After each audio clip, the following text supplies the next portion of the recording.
العلي العظيم وصدق رسوله النبي الكريم ونحن على ذلك لمن الشاهدين والشاكرين والحمد لله رب العالمين. درود پاک. اللهم صل على محمد وعلى آل محمد كما صليت على إبراهيم وعلى آل إبراهيم إنك حميد مجيد. اللهم بارك على محمد وعلى آل محمد كما باركت على إبراهيم وعلى آل إبراهيم إنك حميد مجيد. نہایت ہی قابل صد احترام میرے بزرگوں، عزیز و دوستوں، وقت کم ہے، نہ میں تعارف کرانا چاہتا ہوں، نہ آپ حضرات کا تعارف لینا چاہتا ہوں. آپ کا اور میرا تعارف یہ ہے کہ اللہ نے ہمیں ایمان کی دولت نصیب فرمائی، کلمہ پڑھا، مسلمان ہوئے، مسلمانوں کے گھر اللہ نے پیدا کیا، اور اس کلمے کا اظہار ہمارے لباس سے، ہماری داڑھی سے، ہماری پگڑی سے، ہماری ٹوپی سے، ہمارے اخلاق سے، ہمارے اٹھنے بیٹھنے سے اس وقت ہو رہا ہے. یہ ہماری پہچان ہے. اور اظہار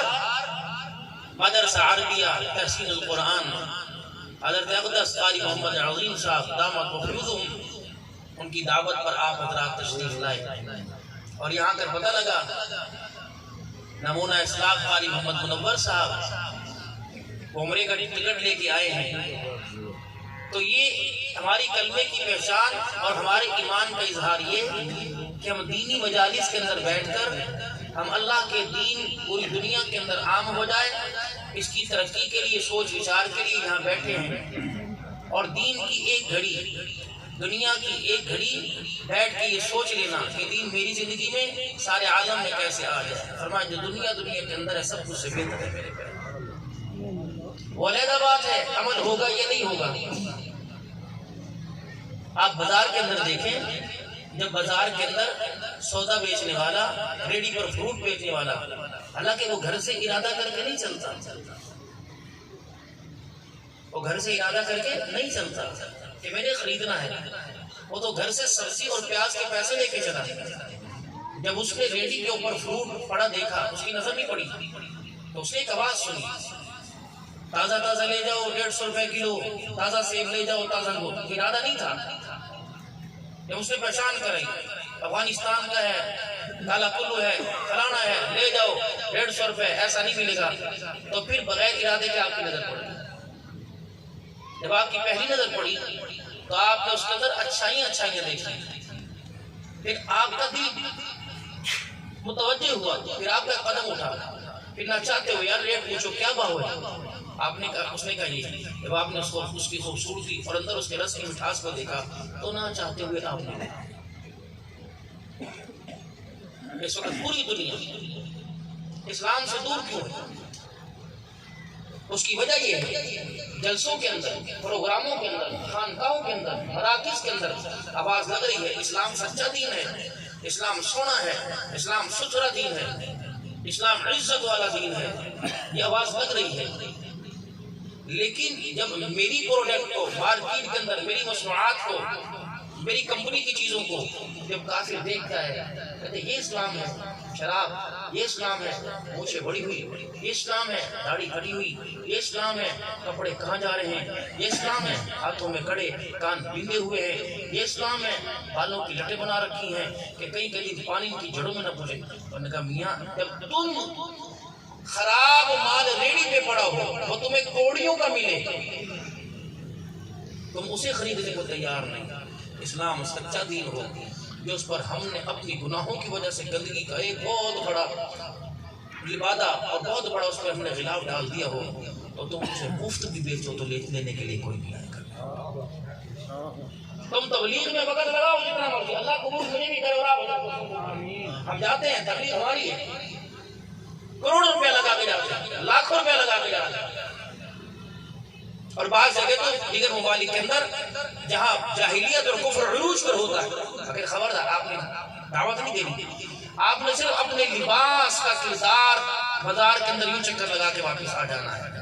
تاکہ لباس کی کردار کی فرادیت کو دیکھے، آپ کے لب و لہجے کو ہلتے ہوئے آپ کی آنکھوں اور نگاہوں کو جھکتا دیکھے تو پتہ چلے یہ ہمارے مذہب جو باطل ہے اس کے اوپر تھپڑ مارنے کے لیے آیا ہے، اور ہمارے لیے کوئی راہ ہموار لے کر آیا ہے، اور آخرت کی کامیابی لے کے آیا ہے، دنیا کا سکون لے کے آیا ہے، اور اسلام کی سچائی ہمارے سامنے لے کے آیا ہے۔ تو خود پوچھیں، چیز اچھی دکان پہ ہو نا، چیز اچھی دکان پہ ہو تو نہ چاہتے ہوئے بھی ہاتھ لگاتا، لینا نہیں ہوتا کہ اس کا بھاؤ کیا ہے۔ محنت پوری ہو رہی مدارس کے اندر، بھائی ابو بکر نے یا صاحبزادے نے کتنے آپ کو پیغامات بتلائے، کل یہاں، پرسوں یہاں، سرسوں یہاں، قاری محمد آصف صاحب نے، بھائی محمد اسلم سلمی صاحب، بہت ہمارے پیارے، ہر جگہ جہاں جلسے کی منظوری کے لیے چلا گیا، فقیر ساتھی ہے، تمام مدارس والوں سے کہوں نے ان کی قدر کیا کریں۔ حالات انسان کو کہیں سے لے جاتے ہیں، لیکن نہ دل کا غریب ہے نہ ذات کے اعتبار سے، اللہ نے بہت کچھ نوازا ہے۔ علماء کے ساتھ بیٹھنا، اہل حق کے سٹیج کے اوپر قال اللہ تعالیٰ قال رسول بیان کرنا، اس سے بڑی میری کیا ہوگی میری کیا؟ اللہ اس عادت ہے ہم سب کو نصیب فرمائے۔ بھائی ہمارے حفیظ ہونے والے اللہ سے جزائے خیر عطا فرمائے، جہاں کوئی نہیں جاتا بیچارہ یہاں پہنچتا ہے، جہاں ٹائم بھی گاڑی کا ٹائم بھی لیٹ پہنچ جائے پہلے پہنچا ہوتا ہے۔ اللہ اس کے بچوں کو بھی ایسی دینی مجالس اور جتنے حضرات یہاں بیٹھے ہیں سب کو اللہ سے خیر عطا فرمائے۔ تو بات میں نے آپ حضرات کے سامنے عرض کر دیا، ایک ہمارے پر اعتراض یہ ہوتا ہے کہ تقریر کرنے کے بعد مولوی صاحب چندہ جو سب منگے ہیں کہ ساری تقریر کا بیڑا کیوں بیڑا غلط ہو گیا، چندہ علیحدہ ہے نا، اگر میں تمہارے سے چندہ نہ مانگوں گا تو ایسے ایسے ہیرے کہاں، تم کون سی کھاد فیکٹری سے لے کے آؤ گے؟ تمہیں مدرسوں کی حالت دیکھے گا، میں اس وقت عمر میں کچھ تمہارے سے چھوٹا ہوں لیکن کچھ میرے بھی سفید ہے، تمہیں اپنے مال کے اوپر اللہ کا ڈر خوف کیوں نہیں آتا؟ اور بندہ مرے کسی جگہ کسی کے ساتھ لگ کے مرے، پیسے پر بھی کوئی مرنا ہے، گھروں کی حالت دیکھے پھر بھی کہتے یار 2 کروڑ لگ جائے کمی رہ گئی، مدرسوں کی حالت کو دیکھ کے ترس کیوں نہیں آتی؟ چلو ہمارا علاقہ تو کچھ تھوڑا سا فعال ہے، آپ بھی کم نہیں ہو، ہر فصل الحمدللہ کماعت کی فصل آپ کو پورے سال کی 10 سال تک کبھی کبھار اللہ کی طرف سے ناراضگی برس پڑے تو اس کے اندر کمی آتی ہے، ورنہ ماشاءاللہ کتنے تو خوشحال ہو آپ کے چہرے کتنی بھی بدحالی آ جائے، پیٹرول گیس میں کماعت کی فصل نہیں ہوئی یا کورا زیادہ پڑ گیا، کبھی کوئی دن بھوکے سوئے ہو پھر کو کہتے ہو غریب ہے۔ اس نے رجانے کا وعدہ کیا، یہ وعدہ نہیں کیا تھا مال سے رجاؤں گا، میں تجھے رجانا ہے، اپنے کرم سے رجا رہا ہے،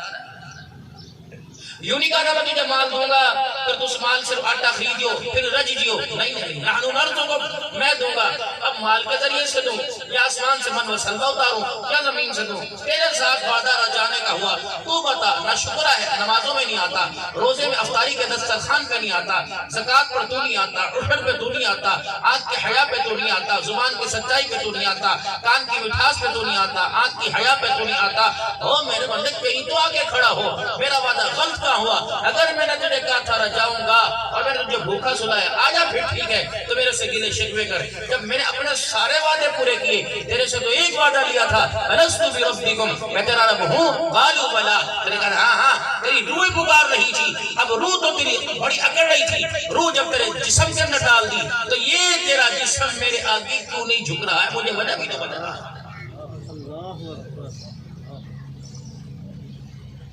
کوئی آج کی تقریر نہیں، صرف یہ بات آپ میں اپنے بچوں سے پوچھیں، اپنی بیوی سے پوچھیں، اپنے بھائی اپنے دکاندار یاروں سے پوچھیں، کوئی نماز کے لیے اذان کے بعد ان کی کیوں نہیں آتے، وجہ بتا۔ بجلی چل رہی ہے، لائٹ آ رہی ہے، ان تاروں میں پنکھا کارآمد ہے، اگر لائٹ نہیں تو 10 لاکھ کا ہو، یہ سون کارآمد ہے، اگر اسے بجلی کی تار ایک لپی لگی ہے، اگر بجلی گئی تو وہیں سے جو مرضی کر چھتر مارو پھر بھی نہیں بولے گا، اور اس کے اندر پاور پہنچی ہے تو اس کو کہاں تک آواز ہے، ہلکا سا ٹچ دینے کی ضرورت ہے، پاور اثر، وجود کی ٹینٹنگ پینٹنگ ہو رہی ہے، کار واش روزانہ ہو رہی ہے، صبح بھی اور شام بھی، سر کے بال شیمپو سے اور طرح طرح کا صابن چہرے پر، بیوٹی کریم میں چہرے پر، پیر بھی جامے سے، لکڑی سے اور پتھر سے مانجے جا رہے ہیں، لیکن یہ نہ بیوی قبول کر رہی ہے تیری جب سے تیری نکاح میں بھیڑا ہی غرق ہو گیا، نہ ماں قبول کر رہی ہے کہ تیرے سے پیدا کرنے سے بہتر تھا تو خود ہی پیدا کر لیا، نہ باپ قبول کر رہا ہے ایسی اولاد سے تو بہتر تھا بغیر بنا ہوتا، نہ بہن قبول کر رہی ہے اور وہ کہہ رہی ہے کہ اللہ اکبر تیرے جیسا بھائی اللہ کسی کو نہ دے، نہ یار قبول کر رہے ہیں، یار جب نہ میرے نال جڑے میں تو مر رہی گیا، نہ خوبصورتی میں، نہ بیوٹی میں، نہ لباس میں، نہ آنکھوں کے سرموں میں، روزانہ اتنے بڑے بڑے ڈروئی سرمے کے لگتے ہیں اور بالوں کو پتہ نہیں کیا کیا لگا کر بال اکڑ رہے ہیں، سب کچھ ہو رہے ہیں، تو کیا ہے؟ پنکھا جتنا مرضی قیمتی ہو جائے، پاور نہیں تو بیکار، انسان جتنا مرضی قیمتی ہو جائے، لیکن اگر اس کے دل کی پاور کے ساتھ اللہ کا تعلق نہیں تو انسان بیکار ہے۔ یہ دل ہے ہی نہیں، ہوش کا لو تھوڑا ہے، اس کے اندر کبھی خواہش پیدا ہوئی نہیں کہ میں اللہ کو راضی کر کے مروں، اس کے اندر کبھی خواہش پیدا ہوئی نہیں کہ میرا آئیڈیل اور میری زندگی کی پہچان جناب محمد مصطفیٰ صلی اللہ علیہ وآلہ وسلم۔